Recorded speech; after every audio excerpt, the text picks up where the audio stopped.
barangkali waktunya sekarang KPK untuk dibubarkan gitu. Dibubarkan? Dan ketika Pak Prabowo Gerindra maju ya saya menunaikan tugas itu. Menjadi menteri itu terlanjur menjadi pejabat politik. Ya saya merasakan tekanan luar biasa lah, yang tidak saya sangka-sangka. Tekanan apa? Berjuang mati-matian untuk memenangkan Prabowo Sandi dan lewat Mahkamah Konstitusi kemudian kalah. Tapi kemudian Pak Prabowo menjadi bagian dari pemerintahan Pak Jokowi. Gimana Mas Dirman lihat?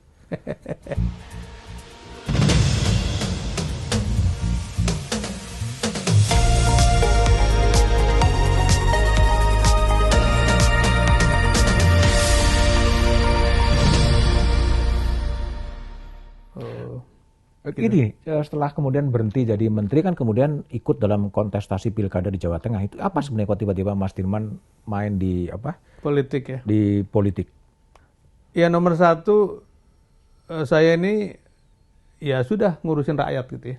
Itu temanya. Yang kedua kan menjadi menteri itu terlanjur menjadi pejabat politik.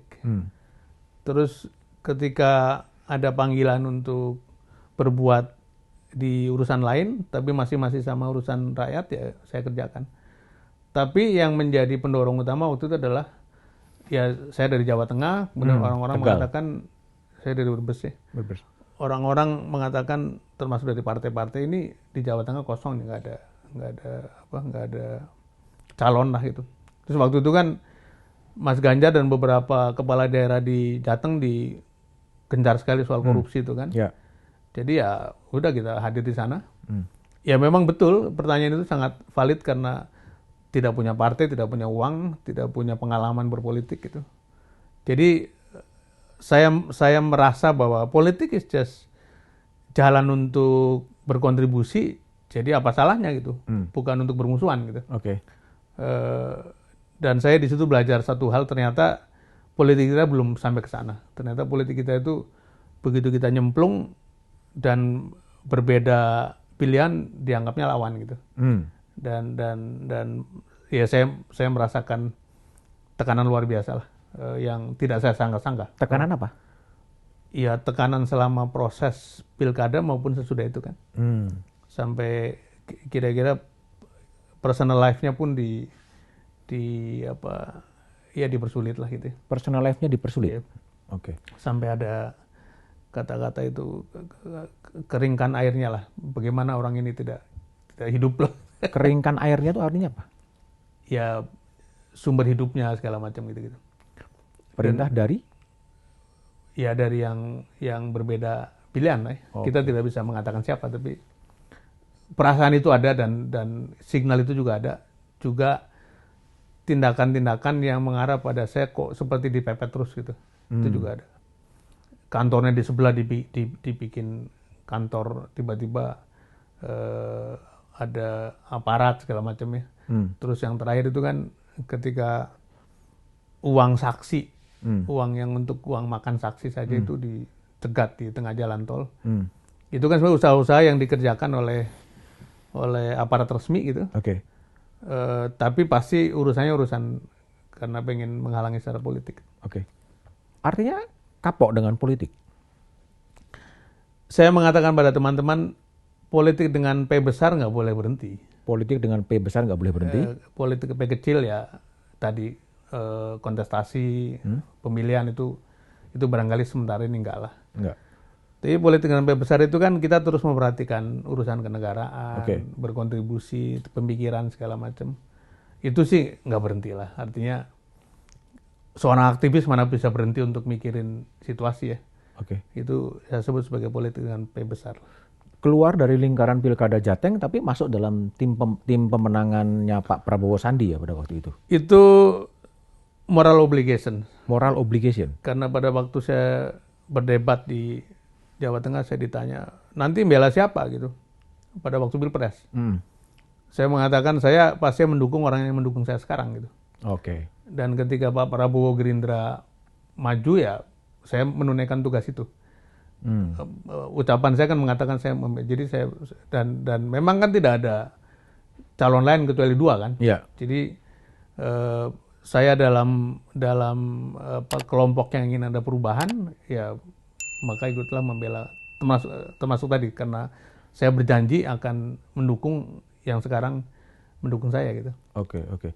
Itu berjuang mati-matian untuk memenangkan Prabowo Sandi dan lewat Mahkamah Konstitusi kemudian kalah. Tapi kemudian Pak Prabowo menjadi bagian dari pemerintahan Pak Jokowi. Gimana Mas Dirman lihat? Ini bagian yang sulit dijawab ya. Sebagai pribadi, Pak Prabowo dan Pak Sandi kita hormati pilihannya gitu. Tapi sebagai lokomotif dari gerbong yang begitu panjang pada waktu itu, tentu itu problematik karena gerbong itu kan menjadi tidak ada lokomotifnya kan. Sementara saya punya prinsip, kalau berkompetisi itu yang menang memerintah, yang kalah di luar menjadi pengontrol sehingga ada keseimbangan gitu. Itu tidak terjadi, kembali itu pilihan pribadi silakan. Tapi seharusnya yang di luar tadi yang sebetulnya kekuatan yang cukup baik untuk dijaga dan untuk kemanfaatan pemerintah, karena pemerintah dengan kontrol yang ketat kan sebetulnya dibantu untuk tidak terjadi kesalahan-kesalahan gitu. Tapi kalau kontrolnya tidak ada, kontrolnya lemah, itu resikonya bisa berbuat banyak kesalahan gitu. Jadi ya kembali kalau ditanya bagaimana dengan pilihan Pak Prabowo dan Pak Sandi, itu personal choice, silahkan aja. Tapi kita menyayangkan bahwa kekuatan oposisi, pengimbang ini menjadi lemah gitu dengan bergabungnya mereka ke sana. Seperti tidak ada leader gitu. Oke. Fenomena ini menunjukkan betapa lihainya Pak Jokowi memainkan kartu truf kekuasaan atau betapa pragmatisme politik itu. Mungkin dua-duanya ya. Sebagai politisi Pak Jokowi saya kira mengalami satu proses penguatan yang luar biasa lah. Tetapi kenegarawanan dari para senior ini menurut saya mencemaskan gitu. Mencemaskan karena seperti tidak peduli bahwa habis ini apa nih. Kan mestinya yang berkuasa ini berpikir saya 10 tahun selesai, karena itu setelah 10 tahun harus meninggalkan jejak yang baik dan biarkan orang lain meneruskan gitu. Dan saya betul-betul ingin membayangkan atau mengharapkan satu ketika para mantan presiden itu berjajar di satu kursi kehormatan, Presiden Club, dalam kerukunan Presiden Club gitu. Kemudian tidak seperti Ken Arok syndrome kan. Ken Arok syndrome itu kan yang muncul berkuasa nobles yang lama. Kemudian nanti yang lama dianggap sudah. Padahal sebetulnya kalau kita bicara masa lalu sedikit, tidak semua peninggalan Pak Harto itu jelek kan. Tidak semua yang dikerjakan Gus Dur itu jelek juga. Habibie melakukan banyak hal gitu. Coba bayangkan kalau yang baik-baik itu menjadi satu etalase gitu. Nah ini yang membuat saya katakan tadi problematik nih kalau begini caranya. Nah saya khawatir karena kontrolnya tidak cukup kuat, pemerintahan sekarang ini banyak melakukan kesalahan-kesalahan yang dampaknya akan agak panjang gitu. Kesalahan apa? Ya misalnya saja, barangkali kesalahan terlalu tajam ya. Misalnya saja, apakah betul bahwa KPU itu berjalan dengan fair? Misalnya? Apakah betul bahwa penegakan hukum itu berjalan dengan fair? Apakah betul KPK itu sekarang terjaga? Apakah betul ekonomi kita itu berjalan dengan baik? Pembangunan infrastruktur, utang segala macam. Itu kan hal-hal yang fundamental yang harusnya kalau saja kekuatan pengimbang itu cukup kuat, itu akan disuarakan. Sehingga tindakan-tindakan itu tidak, ya istilahnya apa, Ketua Muhammadiyah Pak Haidar Nasir itu ugal-ugalan gitu ya. Ugal-ugalan. Jadi orang yang di luar pemerintahan membantu jalannya pemerintahan dengan cara mengontrol supaya tidak berisiko berbuat kesalahan yang terlalu fundamental gitu. Tapi situasi negeri ini seperti Profesor Sulistiawato Irianto dari UI mengatakan ada kecemasan, ada ketakutan, intelektual juga kemudian diam, semuanya kemudian diam. Apa sih yang terjadi kalau menurut Mas Dirman? Ini dibuktikan oleh indeks demokrasi, indeks yang dikatakan turun, kebebasan berpendapat mengalami penurunan gitu. Jadi saya menyebutnya ini overpolitisasi. Overpolitisasi. Jadi segala sesuatu diukur dari politik. Tadi saya guyon tadi pagi lah. Kemarin hari Kartini kan. Kita lupa bahwa ada hari Kartini. Kita lupa ada hari pahlawan, ada hari Pancasila segala macam. Yang diputar terus di media adalah kapan coblosan, kapan pilkada, rating mengenai keterpilihan calon, terus-menerus begitu. Jadi semua ditarik ke politik, akhirnya hal-hal yang sifatnya ilmiah, yang sifatnya keilmuan, yang sifatnya substansi itu menjadi hilang. Dan itu terrefleksi dalam, kita ngomong ke kampus, rektor sekarang itu bukan figur tokoh yang suara independennya didengar sekarang, tapi figur administratur, birokrat yang dianggap dekat sama kekuasaan gitu. Itu yang jadi problem juga. Jadi guru besar yang punya suara berbeda ditekan lah gitu. Jadi akibatnya memang suara tadi saya kira Ibu Prof. Sulistiowati saya kira benar sekali, dan itu patut kita suarakan. Jadi saya berharap betul para ekonom di kampus menyuarakan apakah ekonomi kita itu berjalan baik, terus bagaimana solusinya. Para ahli infrastruktur bicaralah mengenai infrastruktur, para ahli hukum bicara mengenai hukum. Kalau itu dikerjakan, sebetulnya pemerintah sangat terbantu gitu. Ini bukan kita mau lagi menyoroti atau menyerang, tapi menjaga supaya yang menjalankan otoritas itu tidak berbuat kesalahan yang berlebihan gitu. Karena sudah pasti power itu, yang namanya diskresi, yang namanya power itu cenderung untuk ada kesalahan-kesalahan itu di mana-mana begitu. Sekarang kalau kita lihat Mas Dirman, tadi kan Mas Dirman pernah yang mendesain KPK ya, ikut merancang KPK, berdiri bersama dengan teman-teman senior yang lain. Apa evaluasi Mas Dirman terhadap KPK yang sekarang ini? Saya membaca ucapannya Mas Zainal Arifin Mukhtar ya, beberapa hari lalu, dan barangkali waktunya sekarang KPK untuk dibubarkan gitu. Dibubarkan, seperti rumah itu dihancurkan saja, kemudian bangun lagi gitu. Kenapa sampai pada kesimpulan KPK dibubarkan? Instrumen-instrumen utamanya itu sudah mulai tidak menampilkan kredibilitas. Dari segi culture, dari segi value, dari signal dari para pemimpinnya begitu ya. Yang dikerjakan ketuanya itu kan seperti pemimpin populis saja gitu ya. Kemudian kasus-kasus belakangan ini, barang bukti kok bisa hilang, kok barang bukti bisa dicuri oleh pegawai. Ya. Kemudian ada tersangka diperas segala macam.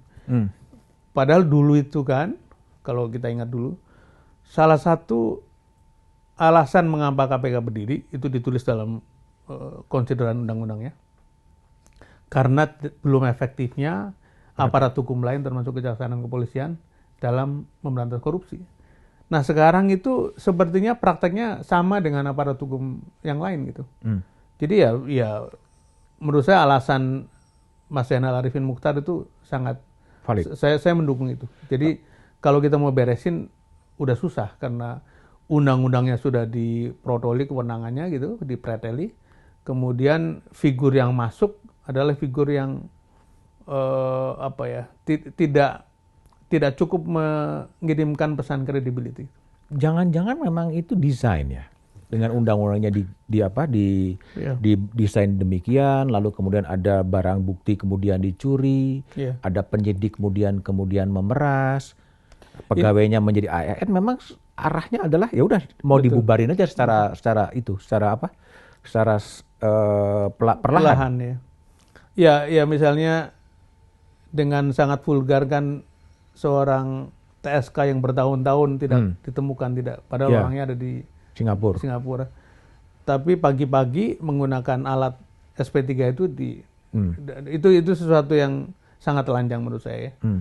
Dan bisa jadi itu desain. Itulah yang saya sebut sebagai kalau saja kekuatan pengontrol di luar itu cukup kuat, mungkin itu tidak terjadi. Jadi karena ini leluasa, DPR semua semua terkontrol. Terkontrol. Begitu, maka apapun yang ingin dihasilkan ya sukses saja gitu. Dan itu menurut saya bahaya dari segi tata negara, dari segi saya dulu pernah jadi auditor. Jadi auditor itu mengenal istilah control environment, lingkungan pengendalian. Kalau lingkungan pengendaliannya baik, maka sampelnya tidak perlu terlalu banyak pada waktu audit. Nah, apa itu lingkungan pengendalian? Itu isinya dari mulai value pimpinan tertinggi, signal, siapa yang masuk, siapa yang keluar, mengangkat orang, praktek human capital, sampai pada urusan-urusan yang sifatnya kontrol, sifatnya pengendalian. Jadi lingkungan pengendalian kita sedang mengalami penurunan, pelemahan. Dan ya mudah-mudahan akan ada pendulum kembali lah.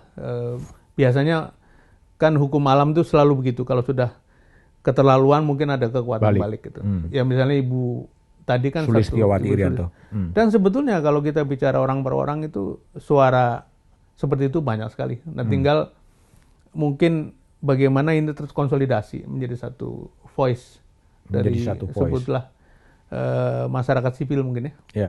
Mas Dirman, ini pertanyaan yang juga akan saya tanyakan ke sejumlah narasumber ya. Menurut Mas Dirman, apa sih masalah yang paling menjadi akar dari masalahnya Indonesia? Sekarang ini ya, saya mulai yang positif dulu ya.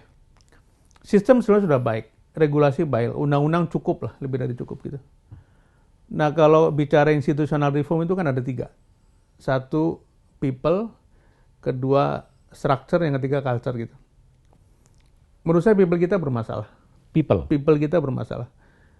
Mulai dari leadership sampai kepada jajaran-jajaran yang saya berani mengatakan ini karena untuk pertama kali dalam sejarah kita mengalami krisis di mana para petinggi-petinggi itu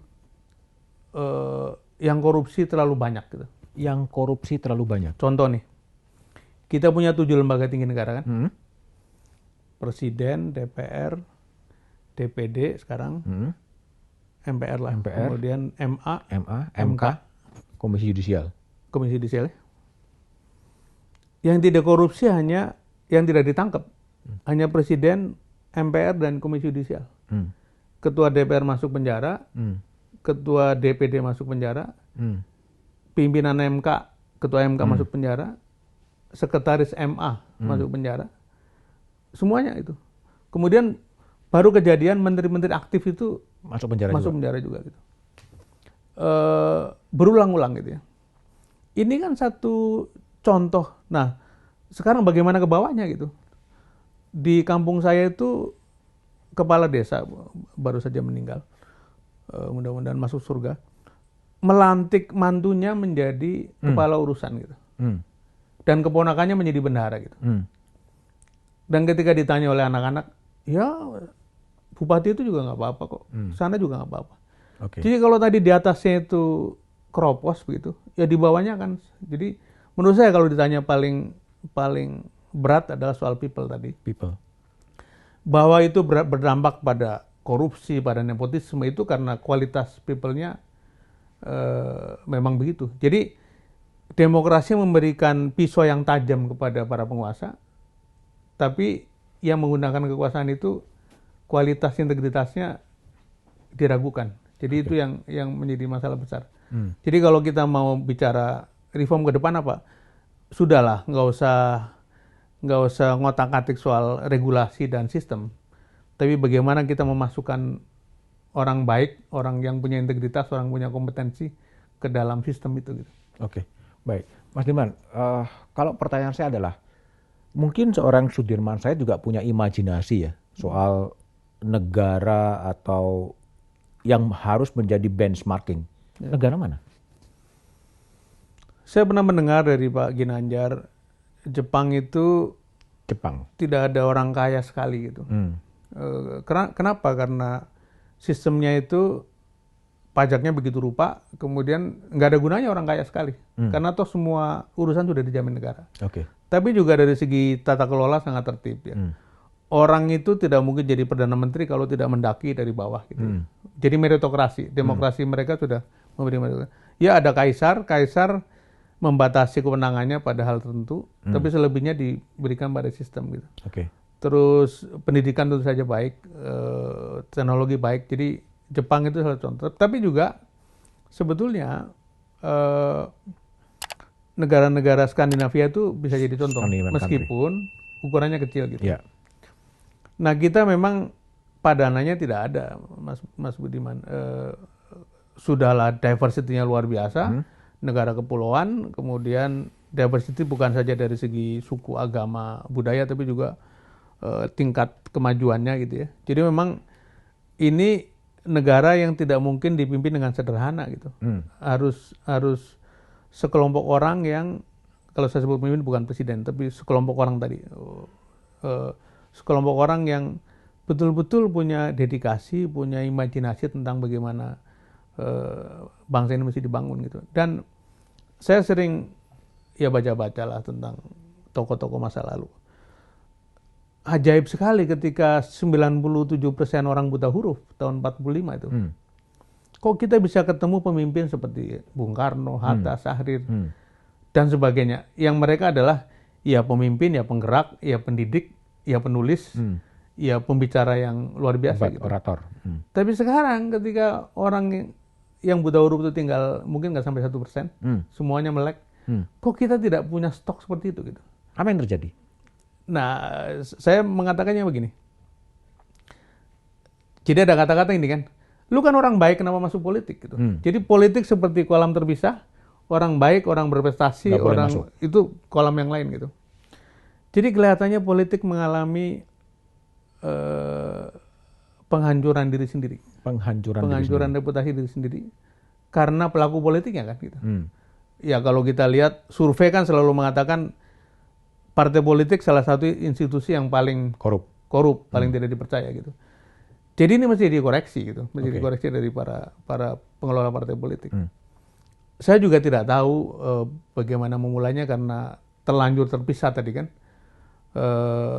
Seolah-olah kalau orang baik masuk politik, kayak saya dulu waktu coba-coba masuk ke Jateng itu, lu yakin lu nggak punya potongan jadi politisi gitu.